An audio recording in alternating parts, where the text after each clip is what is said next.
ਇੱਥੇ ਟੰਗਦਾਰ ਇਹਨਾਂ ਆ ਆਏ ਮਾਸੀ ਮਾੜਾ ਕਿਆ ਕਸੂਰ ਆ ਅਸੀਂ ਇਹ ਮਾੜੀ ਮਾਸੀ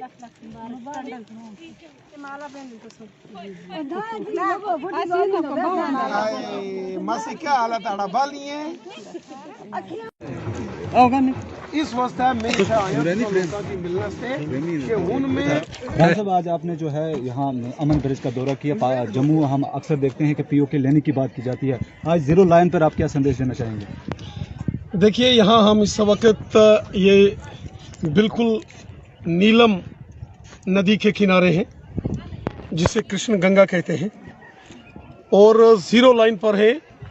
ये सारा एरिया इस समय बिल्कुल नियंत्रण रेखा LOC के ऊपर है और मेरे पीछे जितने गांव आपको नज़र आते हैं, ये घर नज़र आते हैं, वो सब पाकिस्तान के कब्ज़े वाले जम्मू कश्मीर का भाग है। और यहाँ हमारा तिरंगा झंडा ये लास्ट पोस्ट है, यहाँ बड़ी शान से लहराया जा रहा है। भारतीय सेना के जवान, पैरामिलिट्री फोर्सेस के जवान, जम्मू कश्मीर पुलिस के बहादुर जवान और बिलखुसूसन यहाँ के रहने वाले जो उत्तरी कश्मीर के टंगधार का टीठवाल क्षेत्र है, यहाँ के जो लोग हैं ये बहुत वतन परस्त लोग हैं, देशभक्त लोग हैं और इन्होंने हमेशा तिरंगा झंडा शान से बुलंद किया है।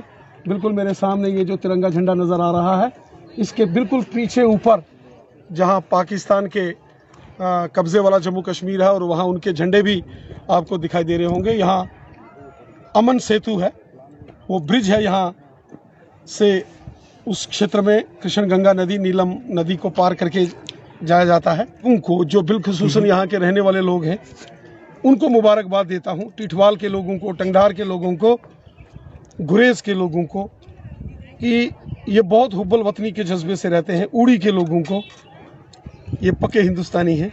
रेना साहब 2016 तक यहाँ क्रॉसिंग हुआ करती थी इस ब्रिज से, मुनकिस्म जो खानदान थे वो मिलते थे। समझते हैं कि हमें ये बहुत कुछ एक ऐसे इशू हैं, वो आप सब जानते हैं। हिंदुस्तान ने हमेशा कोशिश की कि हमसाया मुल्कों के साथ दोस्ताना ताल्लुकात हों, हमसाया मुल्कों के साथ प्यार मोहब्बत हो। वाजपेयी साहब 1999 में बस से लाहौर गए थे। मोदी साहब अफ़गानिस्तान के काबुल से जब वापस इंडिया आ रहे थे तो लाहौर उतरे थे। हिंदुस्तान ने हमेशा कोशिश की है अमन की, भाईचारे की, लेकिन बदनसीबी है कि कुछ हमसाया मुल्क हमारे ऐसे हैं जिनको शायद अमन पसंद नहीं है। लेकिन यहाँ के जो लोग हैं,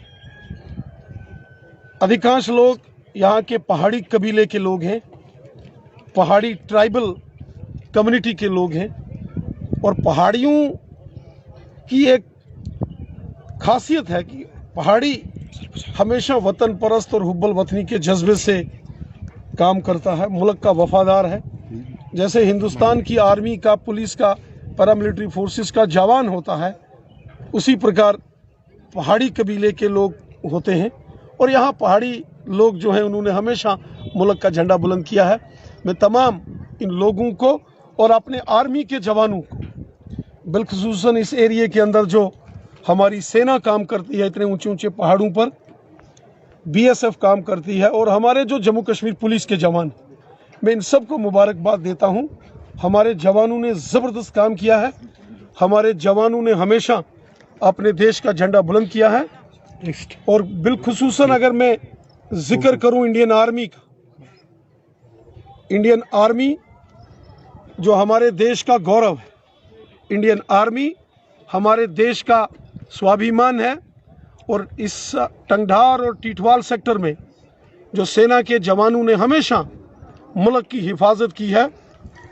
कहते हैं उस सरहद को कोई छू नहीं सकता जिस सरहद की निगहबान हो आंखें। वो हमारी सेना, हमारे लोग, हमारी पुलिस, ये सारे वो लोग हैं, सारे वो जवान हैं जिन्होंने हमेशा मुल्क का काम किया और मैं सबको दिल की गहराई से मुबारकबाद। तिरंगे झंडे के सामने पार का जो आपको गांव नज़र आ रहा है, ये भी हमारा इलाका है, वो भी हमारे लोग हैं, पहाड़ी लोग हैं सारे। लेकिन इस समय वो गुलामी की जंजीरों में हैं। एक दिन आएगा कि इसी तरह हम उन गांव में भी जाएंगे और उन लोगों से मिलेंगे और वो दिन आएगा कि उस गांव में भी हम अपने बीजेपी का झंडा लगाएंगे।